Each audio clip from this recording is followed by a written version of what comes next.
नमस्कार दोस्तों, स्वागत है आपका अपने YouTube channel education classes Ramu में। आपका स्वागत करता हूं।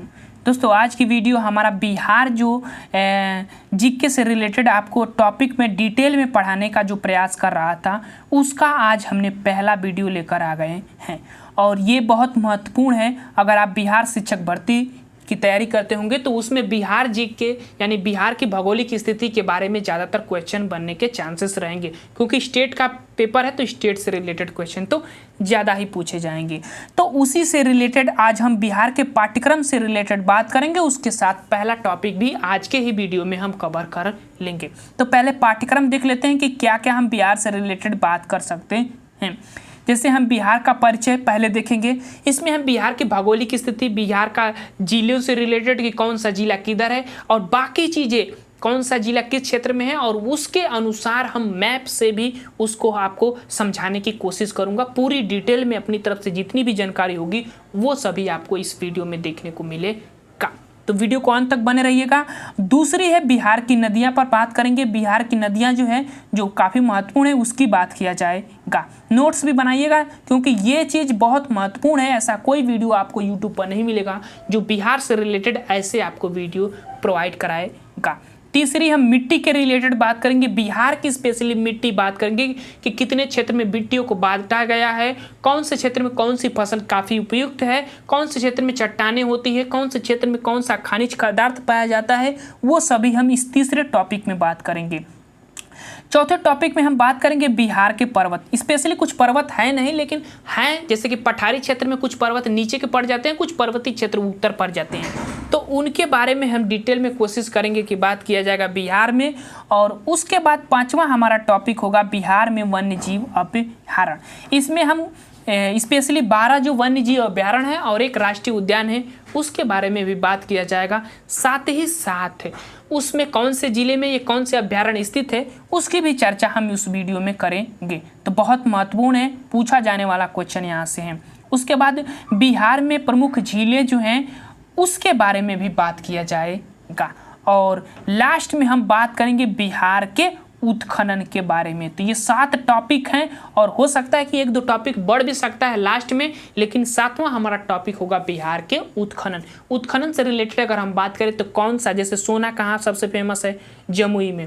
कागज का लकड़ी कहाँ से फेमस है, तो बीजापुर में, मतलब बिहार का एक जिला है उसका नाम है हाजीपुर फेमस है। तो ऐसे ज़िले हैं, जैसे अभ्रक कहाँ फेमस है, पैराइट कौन सा ज़िला फेमस है, कौन से ज़िले में कौन सी चट्टानें काफ़ी फेमस हैं, उनके बारे में हम बात करेंगे इस बिहार के उत्खनन क्षेत्र में। कि कोयला के लिए कौन सा ज़िला फेमस है, ऐसे चीज़ें हम 7वें टॉपिक में बात करेंगे। तो ये वीडियो आप लोगों के लिए काफ़ी महत्वपूर्ण होगी। वीडियो को अंत देखिएगा। वीडियो पसंद आए तो लाइक शेयर सब्सक्राइब जरूर करिएगा। तो चलिए शुरू करते हैं बिहार का जो है मैप। पहले हम मैप से आपको पहले समझाते हैं। देखिए ये है बिहार का पूरा मैप। पहले बिहार का मैप देख लीजिए कि कौन सा मैप कैसे दिख रहा है बिहार का। इस लोगों को थोड़ा हटा देता हूँ। जैसे देखिए बिहार का ये पूरा मैप है और बिहार के पहले जिलों की हम बात कर लेते हैं। अभी एक बार देख लिए मैप को, अब जूम कर रहा हूँ, ऊपर के जिलों की पहले बात कर रहा हूँ कौन कौन सा जिला है। जैसे देखिए पश्चिमी चंपारण, पूर्वी चंपारण, सीतागढ़ी, मधुबनी, सुपौल, अररिया, किशनगंज, ये ऊपर के जिले हैं। कितने जिले हैं, तो 7 जिले हैं जो फेमस हैं, ध्यान रखिएगा। तो अगर पूछेगा कि नेपाल से कितने जिले सटे हैं तो कौन से जिले बताएंगे, इन ऊपर के 7 जिले बताएंगे। ध्यान रखिएगा, एकदम आपको डिटेल में बता रहा हूँ, कुछ सोचने की जरूरत नहीं है। पश्चिमी चंपारण, पूर्वी चंपारण, सीतागढ़ी, मधुबनी, सुपौल, अररिया और किशनगंज। तो ये चीज़ें ध्यान रखिएगा। ये 7 ऊपर के जिले जो हैं नेपाल से सटे हैं, नेपाल से। अब कितने किलोमीटर नेपाल जो है सीमा बनाता है बिहार से, तो 729 किलोमीटर, ये भी ध्यान रखिएगा। इंपॉर्टेंट है ना, ध्यान रखिएगा। 729 किलोमीटर जो है क्या बनाता है, सटा हुआ है बिहार से, अपना क्षेत्रफल शेयर करता है। तो ये चीज़ें ध्यान रखिएगा। और एकमात्र देश है जो बिहार से सटा हुआ है, तो ध्यान रखिएगा बिहार से। अब उसके बाद और जिले हम बात करते हैं, जैसे यहाँ पर देख लीजिए। अभी हम बात करेंगे, एक बार मैप से आपको अलग से समझाएंगे तो वो भी आपके लिए महत्वपूर्ण है। जैसे इधर ये पश्चिम पड़ता है ना, पश्चिम में देखिएगा, पश्चिम में, ये पश्चिम साइड है, गोल कर दे रहा हूँ, पश्चिम साइड। और बिहार के पश्चिम में कौन सा राज्य पड़ता है, तो उत्तर प्रदेश पड़ता है, पता है ना, उत्तर प्रदेश पड़ता है, ध्यान रखिएगा। उत्तर प्रदेश के पूर्व में बिहार है, तो बिहार के पश्चिम में क्या है, उत्तर प्रदेश है, ध्यान रखिएगा। कौन कौन से जिला, तो पश्चिमी चंपारण, गोपालगंज, सिवान, सारण, भोजपुर, बक्सर, कैमूर, ये जिले जो है सटे हुए हैं उत्तर प्रदेश से। अब आ जाइए पूरब में। पूरब में कौन सा राज्य पड़ता है, तो पश्चिम बंगाल पड़ता है, ध्यान रखिएगा। पश्चिम बंगाल पूरब में पड़ता है। स्पेशली इसका पश्चिम बंगाल नाम इसलिए पड़ा क्योंकि ये बंगाल से टूटकर बना हुआ क्षेत्र है, इसीलिए बंगाल के ये पश्चिम में है, इसीलिए पश्चिम बंगाल इसका नाम रख दिया गया। आगे चलिए समझिए। अब देखिए पश्चिम में किशन है, पूर्णिया है, कटिहार है, भागलपुर है और ये बांका है। तो तीन ही जिले जो हैं ये जो है पश्चिम बंगाल से सीमा शेयर करते हैं, तीन ही जिले। तो इतना चीज़ से ध्यान रखिएगा, तीन ही जिले हैं जो शेयर करते हैं। उसके बाद दक्षिण में आ गई ये झारखंड पड़ता है, और झारखंड से जो है कितने जिला शेयर करेगा, तो एक हो जाएगा बांका, जमुई, नवादा, गया, औरंगाबाद, रोहतास और कैमूर। तो ये चीज़ें आप समझ गए, इतने ज़िले हैं जो आप लोगों के लिए काफ़ी महत्वपूर्ण है। अब इसका जो राजधानी है पटना यहाँ है, देखिए पटना ऐसे लंबवत में है, तो सबसे लंबा जो है पटना ही है, तो ऐसे लंबवत पटना है। पटना जिला जो है सबसे लंबा है बिहार का, तो लंबाई के अनुसार भी ध्यान रखिएगा। चलिए पटना से समझ गए। अब आगे चलते हैं, बाकी और सब जिले ध्यान रखिएगा, अगर नहीं तो इसकी पीडीएफ हमसे ले लीजिएगा, टेलीग्राम पर जुड़कर ये पीडीएफ आपको मिल जाएगा। यहाँ पर एक बार आप नक्शे बनाइएगा, समझिएगा, धीरे धीरे समझेंगे ना, तो नक्शा जब एक बार देखिएगा रोज, आपको जिला समझ में आ जाएगा कौन सा जिला किधर है। इतना समझ में आ गया। अब चलते हैं इसकी हम भौगोलिक स्थिति की बात करते हैं बिहार के। तो चलिए पहले ये मैप देख लीजिए, थोड़ा इसको जूम करने में यहाँ पर दिक्कत हो रहा है, छोटा हो जा रहा है ना। चलिए देखिए भौगोलिक की बात करें तो 27 डिग्री, ये दशमलव वाला पॉइंट मत ध्यान रखिएगा बस। पहली चीज़ की ये थोड़ा यहाँ पर समझ लीजिए, आपको समझा दें। यहाँ पर देखिए थोड़ा मैं आपको समझाना क्या चाह रहा हूँ वो देखिए, ये है पूरा ग्लोब। ग्लोब पर ऐसे दो रेखाएं हैं, एक ऊर्ध्वाधर जिसको हम देशांतर और क्षैतिज जो होता है उसको अक्षांश कहते हैं। भारत जो स्थित है ये 23.5 डिग्री जो कर्क रेखा जाती है, यही जो है भारत को जो है बीचों बीच से काटने का कार्य करती है। तो भारत पूर्वोत्तर में स्थित है, ये चीज़ ध्यान रखिएगा। कौन से गोलार्ध में, गोलार्ध पूछेगा तो उत्तरी गोलार्ध, और पूछेगा इस तरह की पूर्वोत्तर में स्थित है, भारत पूर्वोत्तर में स्थित है, ध्यान रखिएगा। ये वाला क्षेत्र पूर्वोत्तर क्षेत्र कहलाता है, तो यहाँ पर स्थित है। तो स्पेशली भारत जो है पूर्वोत्तर में स्थित है, तो ये चीज़ ध्यान रखिएगा। भारत में ही बिहार आता है। अब चलिए पॉइंट को थोड़ा समझिएगा, थोड़ा वीडियो लंबा होगा तो आप घबराइएगा मत, वीडियो को लास्ट तक देखिएगा, आपको पूरा एकदम अच्छे पॉइंट में इसमें इंक्लूड किया हूँ पीडीएफ में। तो पहली चीज़ देखिए, अगर ये आपको पता है कि बिहार जो ऐसे जो रेखा चलेगी वो देशांतरी रेखा होगी, ध्यान रखिएगा।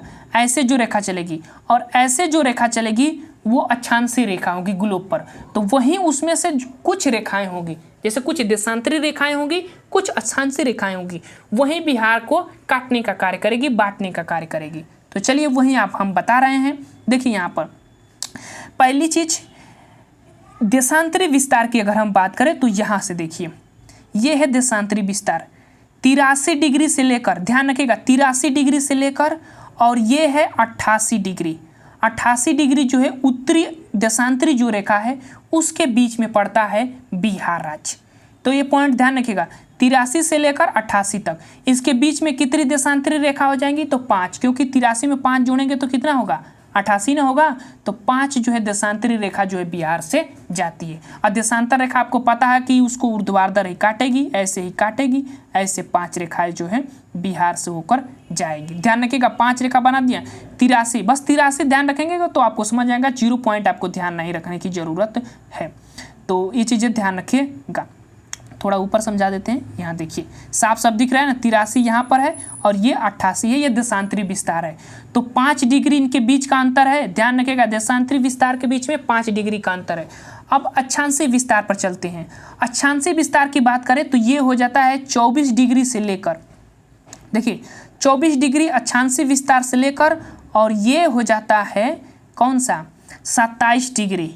तो इसका मतलब हुआ कि 3 डिग्री इसके बीच में है, अक्षांशीय विस्तार में 3 डिग्री का अंतर है, उसको आपको यहाँ पर समझाते हैं। थोड़ा इसको छोटा कर देते हैं, दिखेगा साफ। चलिए यहाँ पर देखिए, अब यहाँ से एक रेखा ऐसे जाएगी, एक रेखा ऐसे जाएगी और एक रेखा ऐसे जाएगी। तो ये मिलाकर जो है पूरा हो जाएगा 24 और 27 के बीच में कितनी रेखाएं हैं? 3 रेखाएं हैं। तो 3 जो है अक्षांशीय रेखा जो है बिहार के बीचों बीच से जाती है। इतना चीज़ें ध्यान रखिएगा। इनके बीच की जो रेखाएं पूछ सकता है, ये इंपॉर्टेंट है, ध्यान रखिएगा कितनी होती है। अब बिहार जब एक अक्षांशीय रेखा ऐसी जाएगी, ऐसी जाएगी और ऐसी जाएगी और ऐसी जाएगी, तो आकार कैसा बन रहा है? आयताकार आकार। तो बिहार का राज्य पूछेगा कि आकार में कैसा है, तो वो हो जाएगा आयताकार। ध्यान रखिएगा, कैसा बिहार का राज्य का आकार है? तो आयताकार आकार में है। ठीक है ना, ये पॉइंट ध्यान रखिएगा। अब उत्तर से दक्षिणी का जो क्षेत्रफल है 345 किलोमीटर और पूर्व से पश्चिम का जो इसका क्षेत्रफल है 483 किलोमीटर लंबा है। तो ये चीज़ें ध्यान रखिएगा, 345 और 483। अब हमने बिहार की जो स्थिति है भारत में वो हमने दिखा दिया। अब यहाँ पर थोड़ा देखिएगा, ठीक है ना। चलिए आगे चलते हैं, इस मैप को छोड़ते हैं, यहाँ पर आपको समझिएगा। अभी हम आपको डिटेल में समझाएंगे। अक्षांशीय विस्तार 24 डिग्री से लेकर 27 डिग्री के बीच में अक्षांशीय विस्तार है बिहार का, तो 3 डिग्री के बीच में इसका अंतर हो गया। ये पॉइंट ध्यान रखिएगा, आपको समझाने के लिए बहुत महत्वपूर्ण है मैं जो बता रहा हूँ। उसके बाद ये है 83 डिग्री से 88 डिग्री, इसके बीच में 5 डिग्री का जो है देशांतरी विस्तार का अंतर है, ध्यान रखिएगा। यानी कि बिहार से 5 गो रेखाएं जो देशांतर की होगी वो गुजरेगी। इतना इंपॉर्टेंट आपको समझ में आ गया। और बिहार राज्य की आकृति पूछे तो आयताकार होती है। आगे चलते हैं, अगला बहुत महत्वपूर्ण पॉइंट है, थोड़ा समझिएगा। चलिए अगला पॉइंट है कि बिहार 12 दिसंबर 1911 को नई दिल्ली दरबार में पृथक बिहार प्रांत का घोषणा किया गया था। 12 दिसंबर 1911 को, ध्यान रखिएगा। अब ये अगला पॉइंट है कि 22 मार्च 1912 को बिहार जो है प्रांत गठन की अधिसूचना घोषणा की गई थी। तो इसी जो है 22 मार्च 1912 को ही बिहार का जो है एक गठन हुआ था। तो स्थापना दिवस आप कह सकते हैं 22 मार्च 1911 को मनाया जाता है। समझ में आ गया ना, बिहार राज्य को 22 मार्च, ये इंपॉर्टेंट है, 1912 को। अब ये 22 मार्च अभी हमने बीता, करंट का भी विषय है तो ध्यान रखिएगा। 22 मार्च के दिन एक योजना शुरू की गई थी बिहार राज्य के द्वारा। इसको 22 मार्च को स्थापना दिवस है ना, तो इसको जो है बिहार जो है एक युवा शक्ति और युवा प्रगति नाम से थीम शुरू किया था। तो 22 मार्च को थीम शुरू किया गया था युवा शक्ति और युवा प्रगति, मतलब युवा शक्ति बिहार प्रगति। ये थीम जो है शुरू किया गया है 22 मार्च को। और 22 मार्च का इस बार की जो थीम मनाई गई थी वो 111वीं वर्षगांठ पर, बिहार की स्थापना की 111वीं वर्षगांठ पर दी गई थी कि युवा शक्ति बिहार प्रगति। ये थीम ध्यान रखिएगा, इंपॉर्टेंट है। बाकी चीज़ें ऐसे क्वेश्चन आपको बनने के चांसेस रहेंगे और कोई इम्पोर्टेंट नहीं है। और बाकी ये सब ध्यान रख सकते हैं कि 15 नवंबर 2000 को बिहार का अंतिम विभाजन झारखंड के रूप में हुआ था, ध्यान रखिएगा। 28वां राज्य बना था भारत का, और कब? 15 नवंबर 2000 ईस्वी को। तो बस इतना चीज़ें ध्यान रखिएगा और इससे ज़्यादा इम्पोर्टेंट आपको पॉइंट नहीं समझने की जरूरत, जो इम्पोर्टेंट है वही बता रहा हूँ। अब बिहार की स्थिति आपको इस मैप पर मैं समझाता हूँ, ये सादा मैप है। पहली चीज़ समझिएगा, उत्तर में क्या है तो नेपाल है, ठीक। नीचे क्या है तो झारखंड है, एच बना देता हूँ। इधर क्या है? यूपी है। इधर क्या है? पश्चिम बंगाल है, ठीक है ना, पश्चिम बंगाल है। इतना समझ में आ गया। उसके बाद देशांतरी विस्तार, इसका थोड़ा देशांतरी विस्तार समझिए। चलिए, देशांतरी विस्तार ये है इसका, अक्षांशीय विस्तार ये है इसका, समझिएगा। ये 24 डिग्री, मतलब 24 डिग्री है ना, रुकिए इसको थोड़ा मैं समझाता हूँ। ये ऊपर 27 ना होगा, 27 ऊपर, नीचे 24 हो जाएगा। और ये जो है कितना हो जाएगा देशांतरी विस्तार, तो 83 से लेकर और 88 तक। तो ये है देशांतरी विस्तार और ये है अक्षांशीय विस्तार, ध्यान रखिएगा। बाकी चीज़ें आगे चलते हैं हम। अब यहाँ से इम्पोर्टेंट पॉइंट। पहली चीज़, बिहार के स्थापना दिवस 22 मार्च 1900 कब? 22 मार्च 1900 किस सन में हुआ था बिहार की स्थापना? तो वो हुआ था 1912 में। डेट ध्यान रखिएगा। 22 मार्च को जो 11वां स्थापना दिवस बिहार मनाया है, अभी हाल ही में बीता हुआ है। और थीम है युवा शक्ति बिहार प्रगति, 22 मार्च की जो थीम बनाई गई है। उसके बाद आगे चलते हैं और इम्पोर्टेंट पॉइंट है, बिहार का क्षेत्रफल 94,163 वर्ग किलोमीटर है। ध्यान रखिएगा, भारत के पूरे क्षेत्रफल का 2.86% बिहार के पास है और बिहार जो है भारत का क्षेत्रफल के हिसाब से 12वां राज्य है, सबसे बड़ा के क्षेत्र में बात करें तो। कुल जनसंख्या जो है इतना है 10,40 रख सकते हैं, 10,40 के आसपास आप ध्यान रखिएगा 2011 जनगणना के अनुसार। भारत के कुल जनसंख्या जो है जनसंख्या का 8.60% जो है बिहार में निवास करती है। उसके बाद बिहार का तीसरा बड़ा राज्य है जो जनसंख्या की दृष्टि से बात करें तो, पहले पर यूपी है, दूसरे पर महाराष्ट्र है और तीसरे पर ये बिहार जी हैं, ध्यान रखिएगा बिहार है। तो तीसरा सबसे बड़ा राज्य जनसंख्या के आधार पर, क्षेत्रफल के आधार पर 12वां राज्य है। आगे चलते हैं, लंबाई अब बात कर लेते हैं। उत्तर से दक्षिण की लंबाई की बात करें तो वो इसका है 345 किलोमीटर और चौड़ाई की बात करें तो 483 किलोमीटर पूर्व से पश्चिम इसकी चौड़ाई है। अब समुद्र तल से औसत ऊंचाई 53 मीटर, ध्यान रखिएगा मीटर में पूछेगा तो 53 मीटर, अगर फीट में पूछ दिया तो 173 फीट होता है। औसत वर्षा की बात करें तो 112 सेमी जो है वर्षा होती है औसत बिहार में। ध्यान रखिएगा, कहीं कहीं 120 दिया रहेगा, कहीं कहीं 112 दिया रहेगा, ये चीज़ें ध्यान रखिएगा। अब आगे चलते हैं, कुछ इंपॉर्टेंट बात कर लेते हैं। जैसे औसत वर्षा से दिया गया था पॉइंट, तो वो आपको समझा देते हैं। तो पहली चीज़ औसत वर्षा, ये लास्ट वाला जिला मैंने बताया था ना कि किशनगंज है, ध्यान रखिएगा क्या है किशनगंज। तो सबसे ज़्यादा वर्षा यहीं पर होती है किशनगंज में, ध्यान रखिएगा सबसे ज़्यादा वर्षा किशनगंज में, और दूसरे स्थान पर पश्चिमी चंपारण आ जाता है। अब ये दोनों पॉइंट ध्यान रखिएगा, अगर क्षेत्रफल के हिसाब से पूछेगा तो सबसे बड़ा जिला जो है पश्चिमी चंपारण है बिहार का, ठीक है ना। और सबसे छोटा जिला पूछेगा तो ये है कौन सा जिला, शिवहर जिला ये पड़ता है, छोटा सा जिला यहाँ पर है, सबसे छोटा क्षेत्रफल के हिसाब से पड़ता है। तो ध्यान रखिएगा, सबसे पूर्वी जिला किशनगंज, सबसे उत्तरी जिला पश्चिमी चंपारण, सबसे पश्चिमी जिला जो है ये कौन सा कैमूर पड़ता है, कैमूर ये पड़ता है, और सबसे दक्षिणी जिला जो है वो पड़ता है कौन सा, तो गया पड़ता है। ध्यान रखिएगा, सबसे दक्षिणी जिला की बात करें तो गया यहाँ पर है ना, गया नहीं, ये औरंगाबाद पड़ता है, औरंगाबाद, ध्यान रखिएगा। सबसे दक्षिणी जिला की बात करें तो ये पड़ जाता है। तो ये चीज़ें ध्यान रखिएगा। आगे चलते हैं, इतना इंपॉर्टेंट पॉइंट आपको बता दिया। अब चलिए आगे चलते हैं, प्रशासनिक बारे में हम बात करते हैं। जैसे प्रमंडल 9 है संख्या, अभी उसको हम मैप से दिखाएंगे कितने प्रमंडल है, 9, इसको भी देख लेते हैं। चलिए, प्रमंडल 9 है, यहाँ पर मैप में दिया गया होगा, ये है मैप में, देखिए प्रमंडल 9 है। कौन कौन से, अब मैप से समझेंगे तो आपको आसानी से समझ में आ जाएगा।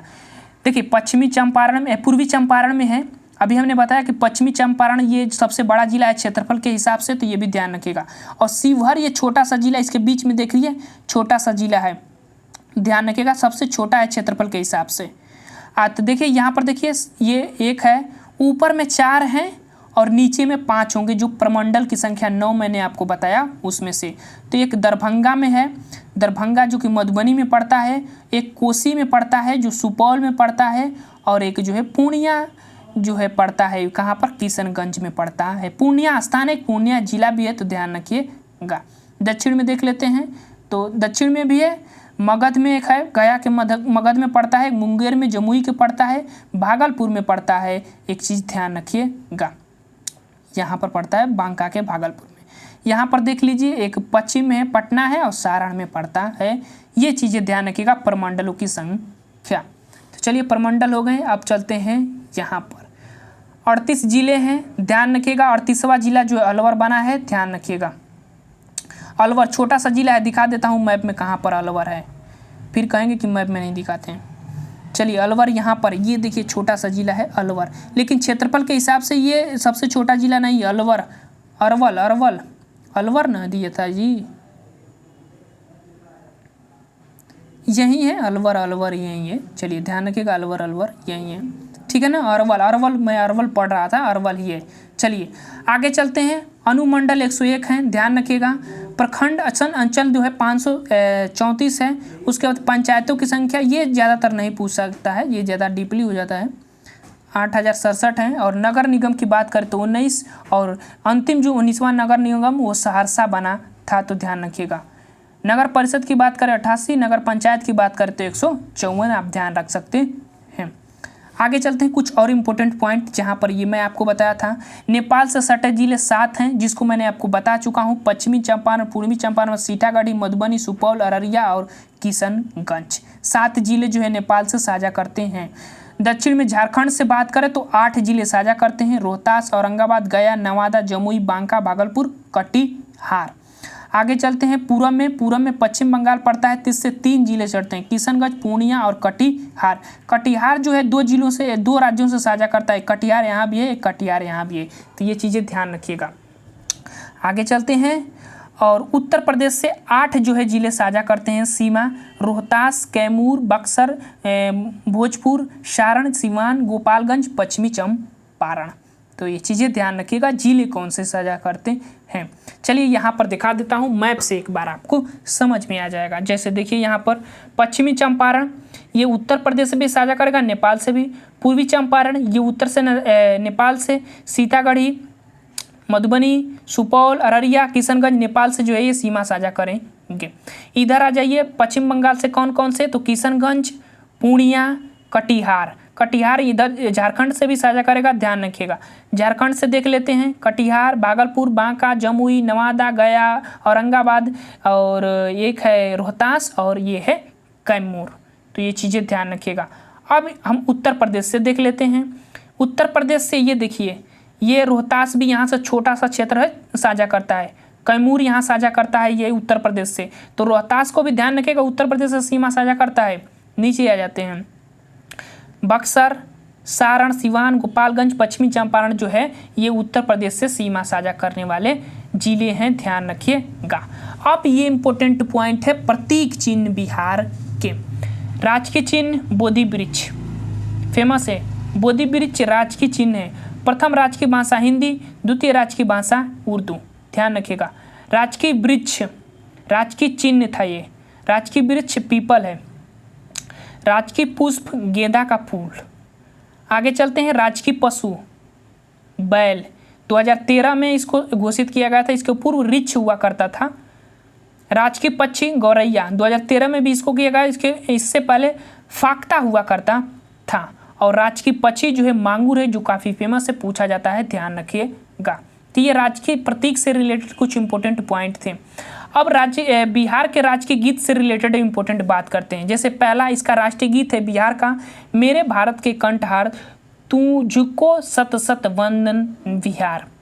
इसके गीतकार हैं सत्यनारायण, संगीतकार हरि प्रसाद चौरसिया और शिव कुमार, और मान्यता 2012 में इसको दिया गया था।